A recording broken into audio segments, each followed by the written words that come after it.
Ini ada satu pertanyaan yang sangat lekat di benak para netizen. Dulu ketika Pak Tief masih menjabat sebagai Menteri Komunikasi dan Informatika di masa pemerintahan Pak SBY Budiono, ini maksud Pak Tief sebenarnya apa ya?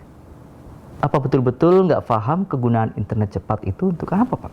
Ya, ketika baru menjabat jadi Menteri Komunikasi dan Informatika tahun 2009 itu sebetulnya speed atau kecepatan internet di Indonesia itu masih sangat rendah sebetulnya, yaitu 256K ya, 256K. Bahkan itu sudah disebut sebagai broadband waktu itu. Nah, selama 5 tahun kami berusaha sebetulnya untuk meningkatkan kecepatan internet ini, dan alhamdulillah pada tahun 2013 speed rata-rata kita sudah sampai 2 megabyte. Jadi naik 8 kali lipat. Bahkan di tahun 2014 sudah mencapai 8 megabyte. Itu tentunya nggak bisa dibandingkan dengan sekarang ya. Jadi dengan speed secepat itu dari internet, sebenarnya saya ingin tahu sebetulnya habit atau kebiasaan netizen kalau mendapatkan speed yang cepat itu digunakan untuk apa? Tapi yang terketik justru internet cepat untuk apa? Jadi viral, jadi heboh gitu, namanya juga netizen ya. Ya mustahil lah menteri nggak paham ya keuntungan internet cepat untuk apa.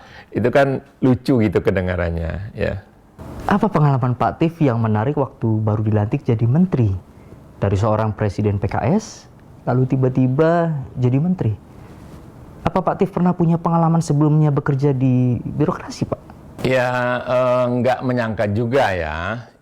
Saya sebetulnya kenal dengan Pak SBY ini sekitar tahun 2002-an itu ya. Waktu itu beliau masih lagi sebagai Menko Polhukam ya, di kabinetnya Presiden almarhum Abdurrahman Wahid. Dan perkenalan itu berlanjut ya. Tahun 2004 lebih intensif lagi, bahkan kami berkoalisi ya dengan pemerintahan SBY Yusuf Kala waktu itu. Nah, ini terus berlanjut diskusi-diskusi politik ya. Sampai tahun 2009 kami juga berkoalisi lagi dengan Partai Demokrat dan Pak SBY, dan kemudian saya ditunjuk jadi Menteri Komunikasi dan Informatika saat itu.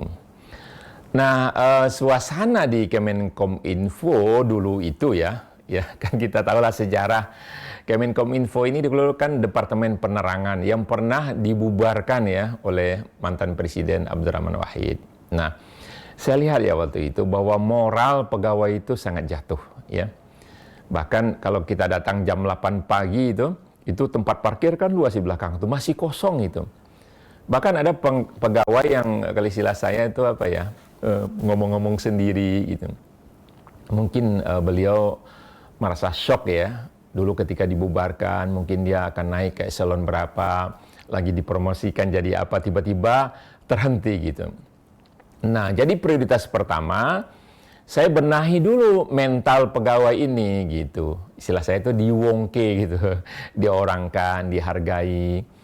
Saya waktu itu mencoba memberikan medali-medali kepada pegawai yang sudah 20 tahun dapat medali emas, pegawai yang sudah bekerja 15 tahun dapat medali perak. Bukan emas perak beneran sih, warnanya keemasan keperakan ya. Tapi paling yang udah 10 tahun dapat medali perunggu. Jadi mereka merasa dihargai gitu. Kita kasih piagam, kita kasih hadiah, ya uang ala kadarnya. Tapi waktu itu bagi mereka sangat bergairah. Bahkan ada band-band itu ya yang dimainkan oleh pegawai. Ya silakanlah kita biayailah sedikit. Perlombaan-perlombaan 17 Agustusan ya. Jadi mereka itu mulai bergairah, mulai kemari semangat bekerja. Nah, setelah itu baru diajak kerja maraton gitu loh. Ya ini satu hal pengalaman yang terus terang luar biasa ya. 5 tahun di Kementerian Kominfo. Nah, kalau saya ditanya pernah nggak di birokrasi? Pernah. Saya ini dulu pegawai PLN. 8 tahun saya di PLN, Pusat Pengatur Beban Sejawa Bali Madura itu, yang sekarang di Gedung Miring tuh di Gandul ya. Jadi saya memang dulunya pegawai negeri sipil ya. Satu hal lagi nih Pak, kenapa dulu Pak Tief terlalu getol untuk memblokir situs pornografi? Ada kabar-kabar angin, situs ibu menyusui juga ikut terblokir. Siapa Pak yang memutuskan bahwa sebuah situs harus diblokir? Begini ya, tugas eksekutif itu adalah menjalankan undang-undang. Nah, terkait dengan soal pemblokiran dan sebagainya, itu ada 3 undang-undang ya yang berhubungan dengan hal tersebut. Pertama adalah Undang-Undang ITE ya, nomor 11 tahun 2008 yang sudah diperbaharui menjadi Undang-Undang nomor 19 tahun 2016. Nah, yang kedua, Undang-Undang Pornografi nomor 44 tahun 2008 dan Undang-Undang Telekomunikasi nomor 36 tahun 99. Jadi dalam dunia internet ada batasan-batasan gitu agar tak kontraproduktif ya. Hal-hal yang dilarang itu sebetulnya kan misalnya blasfemi ya, penghinaan, pornografi, sara, perjudian gitu ya, penipuan, mengancam atau ancaman, phishing dan seterusnya. Nah, untuk menyelamatkan anak bangsa, dulu saya suka berpantun juga. Mengapa soto dicampur bawang ya, supaya lidah semakin aktif. Mengapa porno mesti dilarang, bikin anak jadi nggak kreatif gitu loh ya. Jadi siapa yang memutuskan? Ini sebetulnya ada tim ya yang menganalisa. Ada laporan daripada masyarakat, kami buka dulu ya posko pelaporan itu, bahkan melalui email dan sebagainya. Situs-situs itu kan dinamis ya. Terus terang di negara-negara Eropa, Amerika, Australia, Jepang, dan lain-lain, pornografi itu jadi industri loh ya. Artinya menghasilkan uang yang sampai ratusan miliar US dollar gitu. Nah, hasilnya ini sengaja di-booster ke kita. Jadi kategori yang diblokir itu sesungguhnya sesuai dengan undang-undang. Nah, kalau ada misalnya kejadian situs ibu menyusui ikut terblokir, laporan saja. Tentu akan dibuka ya. Waktu itu dengan YouTube sebetulnya kita ada perjanjian ya, ada perjanjian kerjasama sehingga YouTube waktu itu membuat satu semacam sensor jika sekian persen tubuh manusia itu terbuka, itu kulit semua, mereka otomatis ngebloknya begitu. Dulu saya ingat Pak Tif pernah mengancam akan menutup RIM sebagai operator BlackBerry yang sangat populer di masa itu. Apakah ini tidak terkesan emosional? Padahal pengguna BlackBerry yang saat itu sangat banyak di Indonesia, Pak. Ya, pelanggan BlackBerry waktu itu ya. Secara resmi ini kan RIM itu sebetulnya tadinya bukan lembaga bisnis ya. Research in Motion, lembaga riset yang berhasil mengkompres data besar menjadi kecil. Itu sebetulnya keunggulan mereka. Nah, pelanggan resmi BlackBerry di Indonesia waktu itu ada 5 juta. Ya, ada 5 juta orang, artinya 5 juta gadget. Itu yang resmi ya. Yang nggak resminya bahkan hitungan kami waktu itu sekitar 3 juta. Memang sih nggak resmi, tapi mereka tetap kasih PIN kan. Sebab BlackBerry itu kalau nggak pakai PIN dia nggak jalan. Nah, si RIM-nya ini itu berpusat di Waterloo, Kanada. Nggak bayar pajak langsung.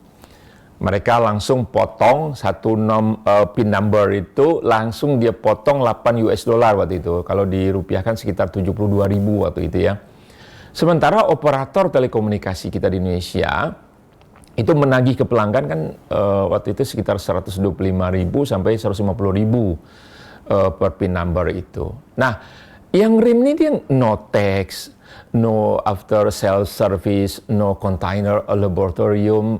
Jadi nggak ambil tenaga kerja kita, nggak ada transfer teknologi, nggak ada kantor perwakilan di sini.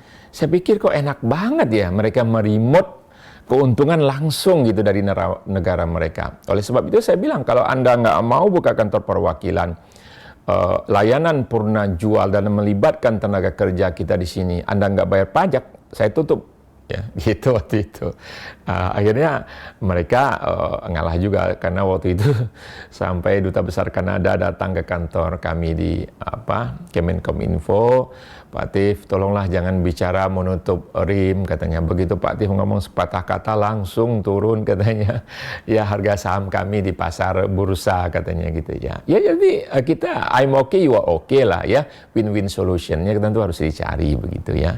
Jadi kita juga dapat keuntungan masyarakat Indonesia daripada keberadaan rim di sini, bukan sebagai user semata gitu.